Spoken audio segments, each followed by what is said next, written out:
दोस्तों मुझे एक सवाल का जवाब दो। अगर मैं आपसे पूछूं कि आपका पहला इंटरनेट मैसेज क्या था, आप शायद बोलोगे व्हाट्सएप के ऊपर हेलो या इंस्टाग्राम पे हाय का मैसेज। लेकिन दुनिया का पहला इंटरनेट मैसेज क्या था? वो कोई हेलो नहीं था, वो कोई हाउ आर यू भी नहीं था, वो था सिर्फ दो लेटर्स एल और ओ, यानी कि लो। और वो भी एक्सीडेंटली भेजे गए थे क्योंकि मैसेज कंप्लीट होने से पहले ही सिस्टम क्रैश हो गया। सो आज रात में आपको ले जा रहा हूं 29 अक्टूबर 1969 वाली रात, यानी आज से 56 साल पहले की रात। जगह थी अमेरिका का उकला, टाइम रात के 10:30, जहां एक कंप्यूटर से दूसरे कंप्यूटर तक कनेक्शन बनाना था। पर ना तो 56 साल पहले वाईफाई था, ना स्मार्टफोन था, ना गूगल था और ना ही इंस्टाग्राम व्हाट्सएप। इनकी तो अब बात ही छोड़ो। था तो सिर्फ एक वायर था, एक उम्मीद थी और एक सवाल था, जो कि ये था, क्या दो कंप्यूटर से एक दूसरे से बात कर सकते हैं? बस इसी का जवाब चाहिए था। आज से 56 साल पहले ये बहुत बड़ी बात थी, सोचने के लिए भी, करने के लिए भी और रिजल्ट देखने के लिए भी। क्या ऐसा हो सकता है? और फिर जब मैसेज भेजा गया उस रात, फिर आगे जो हुआ वो था एक अधूरा, एक जिसने Instagram, WhatsApp, Google, YouTube, TikTok, आज का एआई, जेमिनी, चैट जीपीटी, ना जाने क्या क्या सब उसी रात की देन है। पर कैसे? वो मैसेज हिस्ट्री का सबसे इंपॉर्टेंट मैसेज बन गया कैसे? चलो वही रात में जाते हैं दोबारा से, जिस रात की बदौलत आज हम इतना पावरफुल इंटरनेट और ना जाने क्या क्या इंटरनेट के फीचर यूज कर रहे हैं। सो दोस्तों आज से 56 साल पहले कोई स्मार्टफोन नहीं था, कोई वाईफाई नहीं था, कोई गूगल नहीं था, कोई इंस्टाग्राम, कुछ भी नहीं था। सिर्फ दो मशीन थी, यानी दो कंप्यूटर, एक उकला में, एक स्टैनफोर्ड में, और उनके बीच एक वायर था, एक उम्मीद था और एक सवाल था जो पूरी दुनिया बदल देने वाला था। और मेन सवाल ये था कि क्या दो कंप्यूटर्स एक दूसरे से बात कर सकते हैं या नहीं। सो दोस्तों ये कहानी है 29 अक्टूबर 1969 की, वो रात की जब पहली बार दो कंप्यूटर्स ने आपस में कम्युनिकेट किया, आपस में बातचीत की। अब दोस्तों आगे बढ़ने से पहले सिर्फ एक सवाल का जवाब दो। मैं आपका ध्यान बिल्कुल भी भटकाना नहीं चाहता कहानी से, बस ये सवाल जरूरी है। सवाल ये है कि आप इंटरनेट को क्या समझते हो? आप शायद सोचते होंगे कि इंटरनेट एक जगह है, एक बड़ी मशीन होगी, एक क्लाउड है जहां कोई बड़ा सर्वर है किसी अंडरग्राउंड बंकर में, वहीं से हम सब जुड़े हैं और वहीं से सब कुछ हम यूज कर पा रहे हैं। लेकिन दोस्तों इंटरनेट असलियत में क्या है पता है क्या? वो एक आइडिया है, एक फिलॉसफी है, एक ऐसी सोच है जो 1969 से पहले किसी के दिमाग में भी नहीं थी, बिल्कुल भी नहीं थी। और वो सोच कहां से आई? एक वार से, युद्ध से, जंग से, एक डर से, एक न्यूक्लियर बॉम्ब के खौफ से। वही न्यूक्लियर बॉम्ब जिसका आज कोई देश बोलता है मैं तेरे ऊपर फेंक दूंगा, वो बोलता है मैं तेरे ऊपर फेंक दूंगा, बस आज कुछ यही चल रहा है। उसी न्यूक्लियर बॉम्ब की ये देन है।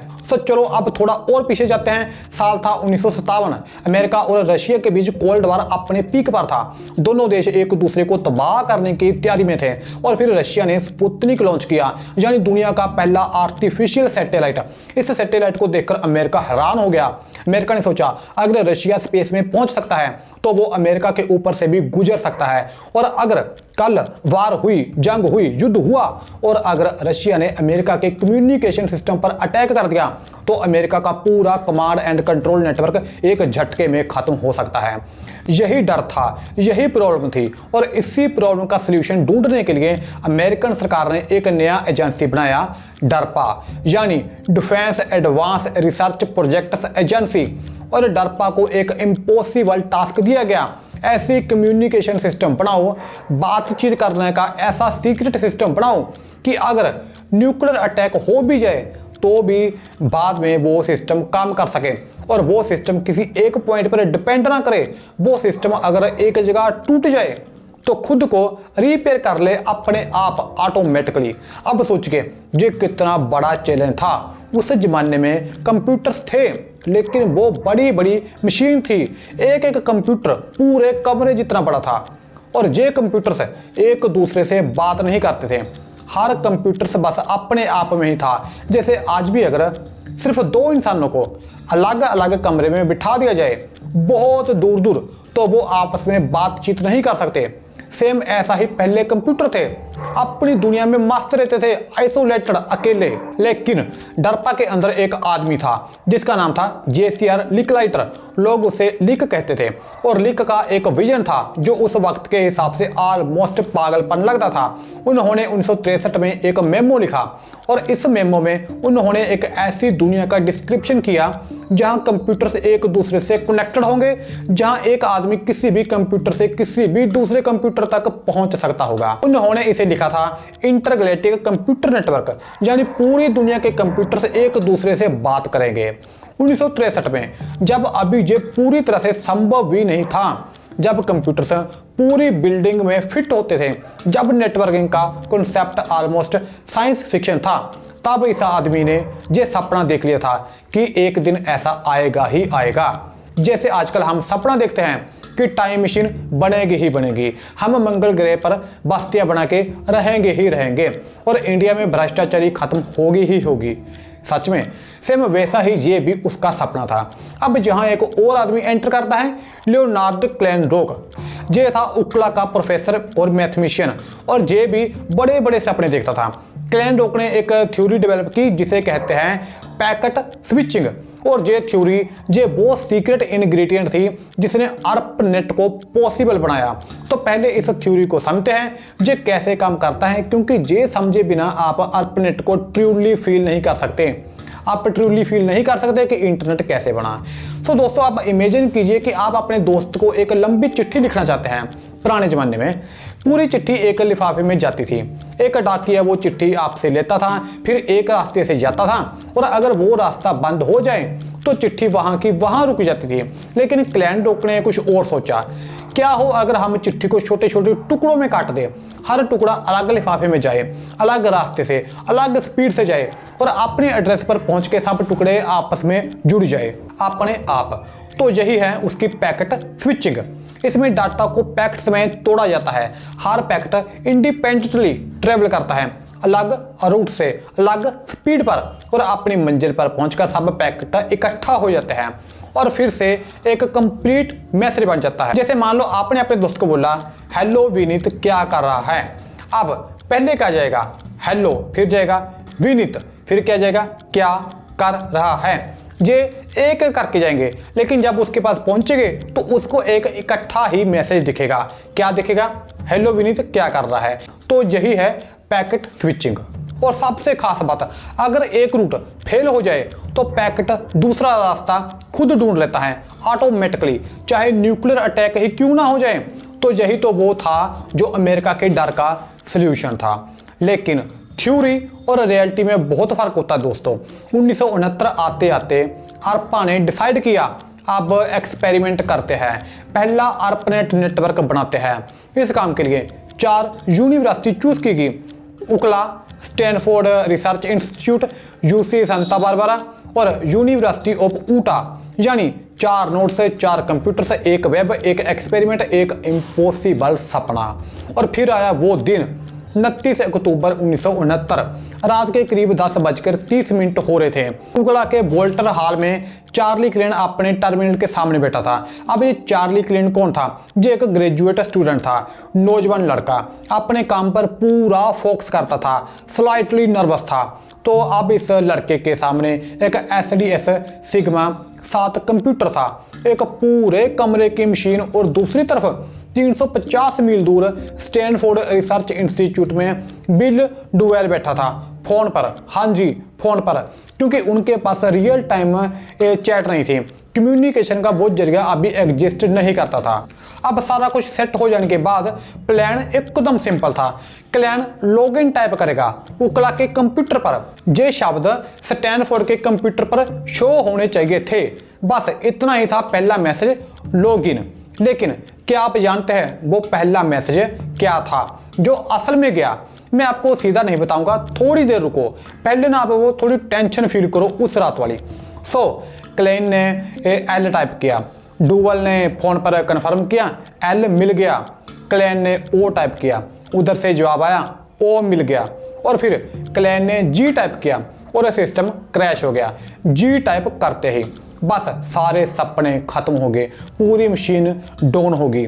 उनको लगा कि अब सब कुछ बर्बाद हो गया है। लेकिन फिर भी दुनिया का पहला इंटरनेट मैसेज था LO, एक्सीडेंटल इनकम्प्लीट ब्रोकन। और फिर किसी ने इसके ऊपर जोक मारा और कहा लो एंड बिहोल्ड, यानी देखो और हैरान हो जाओ। और जैसे गॉड ने खुद कहा हो कि आगे जाकर अब कुछ बड़ा होने वाला है। और है ना ये चमत्कार, सच में इतना चमत्कारी लगता है जैसे कोई फिल्मी स्क्रिप्ट लिखी गई हो। लेकिन ये सच है, डॉक्यूमेंटेड है, क्योंकि क्लैनडॉग के जो नोट्स हैं उसमें आज भी ये लिखा है 22:30 talk to SRI host to host. लेकिन अब रुको, सिर्फ इस एक क्रैश पर मत अटको, क्योंकि असली सवाल ये है इस क्रैश के बाद क्या हुआ, इस फेलियर ने क्या सोच दी उस टाइम के इंजीनियर को। तो कुछ घंटे के बाद इंजीनियर्स ने सिस्टम फिक्स किया और इस बार पूरा लॉगिन सक्सेसफुली ट्रांसमिट हुआ। टेक्निकली एक्सपेरिमेंट सक्सेसफुल हो गया था, लेकिन इंजीनियर्स के दिमाग में एक नया सवाल था। अगर सिस्टम इतना नाजुक है तो हम इसे भरोसेमंद ताकतवर कैसे बनाएं? अगर एक पैकेट ड्रॉप हो जाए तो दूसरा ऑटोमेटिकली भेजा जाए, अगर एक नोड फेल हो तो ट्रैफिक रीरूट हो जाए, अगर एक यूनिवर्सिटी का कंप्यूटर डाउन हो जाए तो बाकी नेटवर्क चलता रहे। यही सोचते सोचते इंजीनियर्स ने वो प्रिंसिपल डेवलप किए जो आज भी इंटरनेट की बैकबोन है।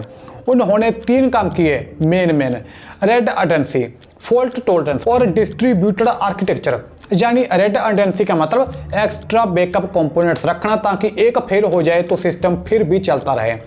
फॉल्ट टॉलरेंस यानी सिस्टम अगर अपनी लिमिट क्रॉस भी कर दे काम करने की और वो फेल हो जाए तो भी बिना रुके काम करता रहे।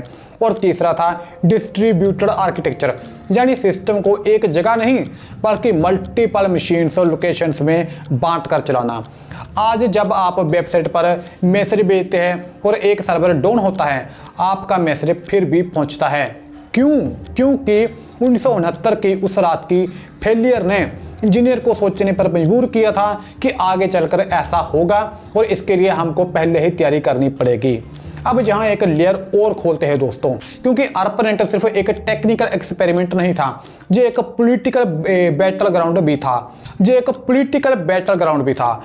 मिलिट्री और एकेडमिक रिसर्चर दोनों चाहते थे कि ये नेटवर्क उनके ही कंट्रोल में रहे।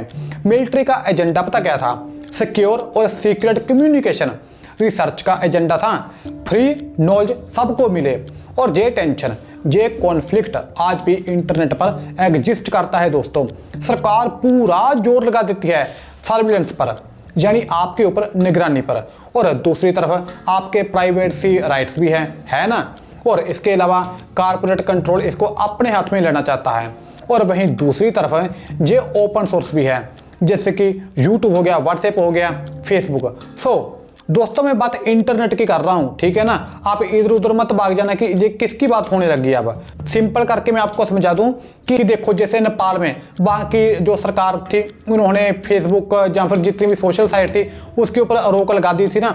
तो कोई सरकार चाहती है कि ये जो सिस्टम है ना, जो लोगों को आपस में जोड़ता है, उसके ऊपर हमारा कंट्रोल हो। और जो बड़े बड़े कारपोरेट है, नाम हम किसी का नहीं लेंगे, आप समझ जाओगे, वो चाहते हैं कि ये कंट्रोल हमारे पास हो।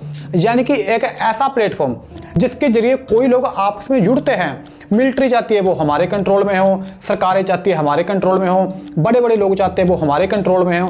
तो मैं उसी की बात कर रहा हूँ कि जब इंटरनेट इतना विकसित हो गया था ना उस जमाने में, तो तब ना आपस में पूरी जद्दोजहद होने लगी थी। सरकार चाहती थी ये हमारा हो और एजेंसियाँ चाहती थी ये हमारा हो, और ऐसे बाकी जितने भी उस टाइम के थे ना बड़े बड़े, वो चाहते थे ये अब जो भी बन गया है ना, जो भी बना है, ये बस हमारे ही कंट्रोल में हो। ये आज भी चला आ रहा है उस टाइम का, तो मैं उसी की बात कर रहा हूँ। लेकिन दोस्तों 1972 आते आते कुछ और भी हुआ जो आपको जानना चाहिए। ARPANET पर एक आदमी ने कुछ ऐसा ऐड किया जो किसी ने प्लान ही नहीं किया था। इस आदमी का नेम था रे टॉमलिंसन। ये एक इंजीनियर था और इसने ARPANET पर पहली बार ईमेल भेजा एक कंप्यूटर से दूसरे कंप्यूटर पर, और उसने चूज किया @ सिंबल, क्योंकि ये सिंबल किसी भी नाम में यूज नहीं होता था। यूजर @ कंप्यूटर, यही फॉर्मेट आज भी एग्जिस्ट करता है। आपका ईमेल एड्रेस, आपका याहू एड्रेस, वो @ वहां से आया था। एक इंसान का एक रैंडम डिसीजन जो आज बिलियंस ऑफ पीपल की लाइफ का पार्ट है। ये सोच के आपको कैसा लगता है कि एक सिंबल जो टॉमलिंसन ने ऑलमोस्ट रैंडमली चूज किया था आज दुनिया का सबसे रिकॉग्नाइज्ड डिजिटल कैरेक्टर बन गया है। ये बताता है कि एक खोज अकेला टेक्निकल एडवांसमेंट नहीं होती, कभी कभी वो एक छोटी सी चॉइस भी होती है, एक सिंबल, एक रूट, एक डिसीजन जो पूरी दुनिया को रीशेप कर देती है। सो दोस्तों, ARPANET यानी वही अपना इंटरनेट धीरे धीरे ग्रो करता रहा। 1973 में इंग्लैंड और नॉर्वे के कंप्यूटर्स भी कनेक्ट हो गए आपस में। अब ये सिर्फ अमेरिका का नहीं रहा, ये इंटरनेशनल हो गया, इंटरनेटवर्क बन गया और यहीं से इंटरनेट शब्द की सोच आई, यहीं से इंटरनेट शब्द बना। लेकिन 1970 के दहाके में एक प्रॉब्लम थी। ARPANET पर डिफरेंट नेटवर्क एक दूसरे से बात नहीं कर सकते थे। हर नेटवर्क की अपनी एक अलग लैंग्वेज थी, अपना प्रोटोकॉल था। जैसे आज हिंदी और जापानीज बोलने वाले डायरेक्टली कम्युनिकेट नहीं कर सकते, वैसे ही कंप्यूटर्स के बीच एक ट्रांसलेटर की जरूरत थी उस जमाने में, 1970 के दहाके में। और फिर 1974 में विंट सेर्फ और बॉब काहन ने एक पेपर पब्लिश किया। इस पेपर में था TCP और IP। अब ये क्या होता है, देखो, TCP यानी ट्रांसमिशन कंट्रोल प्रोटोकॉल, मतलब डेटा को सही तरह पूरा और सही ऑर्डर में पहुंचाना। IP मतलब इंटरनेट प्रोटोकॉल, डाटा को सही एड्रेस तक रूट करना, यानी कहाँ भेजना है ये डिसाइड करना, मतलब आज का IP एड्रेस जिसके बिना आपके फ़ोन में इंटरनेट चल ही नहीं सकता। सो ये वो यूनिवर्सल लैंग्वेज थी, वो कॉमन ग्राउंड था जिस पर सब कंप्यूटर से बात कर सकते थे, चाहे वो किसी भी नेटवर्क में क्यों ना हो, किसी भी कंट्री में हो, किसी भी मशीन पर चले। बस अब आप TCP और IP को एक ना इंसान की तरह समझिए, जो इंसान सब भाषा जानता है, Chinese, Arabic, Spanish, Hindi, Punjabi, Urdu सब एक साथ समझता है और सबको एक दूसरे से कनेक्ट करवाता है बिना किसी के कुछ एक्स्ट्रा बोले। यही काम TCP IP ने कंप्यूटर के लिए किया और आज लिटरली हर डिवाइस जो इंटरनेट से कनेक्ट होती है, आपके फ़ोन, आपका लैपटॉप, आपका स्मार्ट TV, आपका स्मार्ट फ्रिज, वो TCP IP यूज़ करता है। 1974 का वो पेपर आज भी टेक्निकली रेलेवेंट है। तो दोस्तों, इंटरनेट की कहानी धीरे धीरे आगे बढ़ रही थी, लेकिन जहां एक इंटरेस्टिंग ट्विस्ट आता है, मिलिट्री ने ARPANET को 1983 में ऑफिशियली 2 भागों में बांट दिया। अब एक पार्ट मिलिट्री का हो गया, मिलनेट, और एक पार्ट सिविलियन रिसर्चर के लिए हो गया, जो आगे जाकर पब्लिक इंटरनेट बन गया। और जब मिलिट्री ने अपना हिस्सा अलग कर लिया तो उस हिस्से में वो डर भी चला गया जिसने इस सब को शुरू कराया था, यानी पब्लिक इंटरनेट पर कोई मिलिट्री कंट्रोल नहीं रहा, कोई सिंगल अथॉरिटी नहीं रही जो अपना अधिकार जमा सके इंटरनेट पर। और यही एक चीज थी जो उस ARPANET इंटरनेट को पूरी तरह अलग बनाती है। अब इंटरनेट का कोई एक मालिक नहीं है, कोई एक सर्वर नहीं है, कोई एक कंट्री इंटरनेट को ऑफर नहीं कर सकती, क्योंकि इंटरनेट किसी एक जगह नहीं है, वो हर जगह है, डिस्ट्रीब्यूटेड है, डिसेंट्रलाइज्ड है। बिल्कुल वैसे जैसे शुरू में कैरन रोक ने पैकेट्स के बारे में सोचा था, अगर एक रास्ता बंद हो जाए तो दूसरा रास्ता अपने आप खुल जाए। अब एक और बात बताता हूं जो शायद आपको किसी ने भी नहीं बताई होगी। एक आदमी था टिम बेर्नर्स-ली, टाइम था 1989, वो world famous research lab CERN में एक फिजिसिस्ट था। सो टिम बेर्नर्स-ली को एक प्रॉब्लम दिख रही थी, क्योंकि उसने देखा साइंटिस्ट अलग अलग कंप्यूटर्स पर डाटा रख रहे थे, उन सबको एक दूसरे की फाइल मिलती ही नहीं थी, इंफॉर्मेशन फैली हुई थी, मैनेज करना मुश्किल था। उन्होंने अपने बॉस को प्रपोजल में लिखा, एक ऐसा सिस्टम बनाया जे सर जी जहां डॉक्यूमेंट्स लिंक हो सके, आप एक डॉक्यूमेंट से दूसरे पर क्लिक करके जा सको, सब इंफॉर्मेशन एक नेटवर्क पर कनेक्टेड हो। इस प्रपोजल का टाइटल था इंफॉर्मेशन मैनेजमेंट ए प्रपोजल। उनके बॉस माइक सैंडल ने ऊपर लिखा वॉग बट एक्साइटिंग, यानी आइडिया थोड़ा अनक्लियर है पर बहुत इंटरेस्टिंग है, ट्राई करो तुम। इसी अप्रूवल से आगे चलकर बना वर्ल्ड वाइड वेब यानी WWW, वही WWW जिसके जरिए आज हम वेबसाइट्स, लिंक्स, पेजेस और ब्राउजिंग ये सब आज यूज़ करते हैं। सो इस तरह फिर वर्ल्ड वाइड वेब का भी जन्म हुआ। तो दोस्तों, अब मैं आपको धीरे धीरे देखो बता रहा हूँ कि कब ये बना, कब वो बना, ठीक है ना।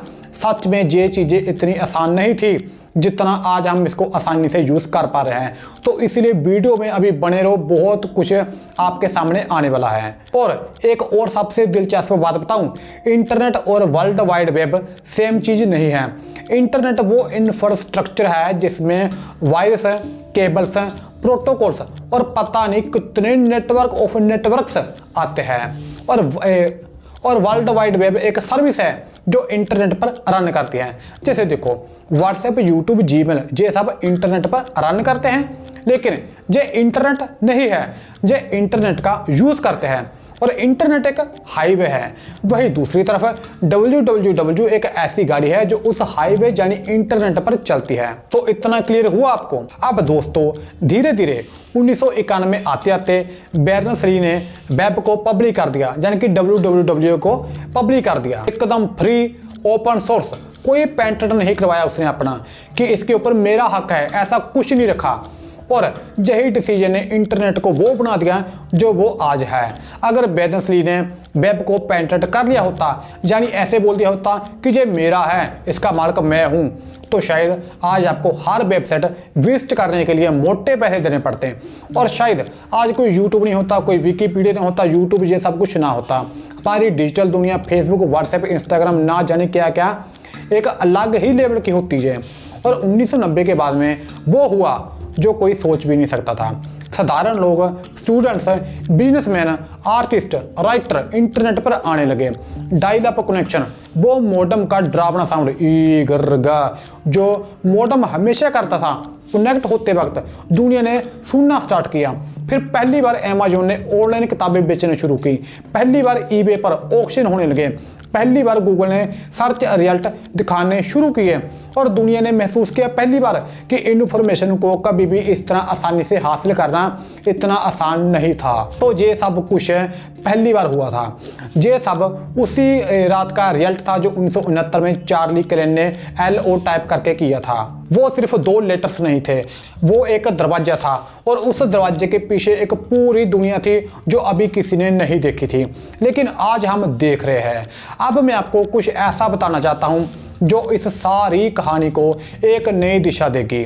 आप सोचते होंगे ARPANET सिर्फ इंजीनियर्स और साइंटिस्ट का प्रोजेक्ट था जो कि टेक्निकल और मैथमेटिकल लोग थे, लेकिन दोस्तों ARPANET पर पहले जो इंटरेस्टिंग एक्टिविटी होने लगी थी वो एकेडमिक नहीं थी। यानी लोग साइंस फिक्शन डिस्कस करते थे, रोल प्लेइंग गेम्स खेलने लगे थे, गॉसिप शेयर होने लगी थी, बहसबाजी होती थी आपस में, फ्रेंडशिप बनती थी आपस में। इसका मतलब क्या हुआ, मैं आपको जो बताया इसका मतलब क्या है, यानी जब भी इंसानों को एक बातचीत करने का रास्ता मिलता है वो उसे इन्फॉर्मेशन के लिए नहीं, कनेक्शन के लिए यूज़ करते हैं।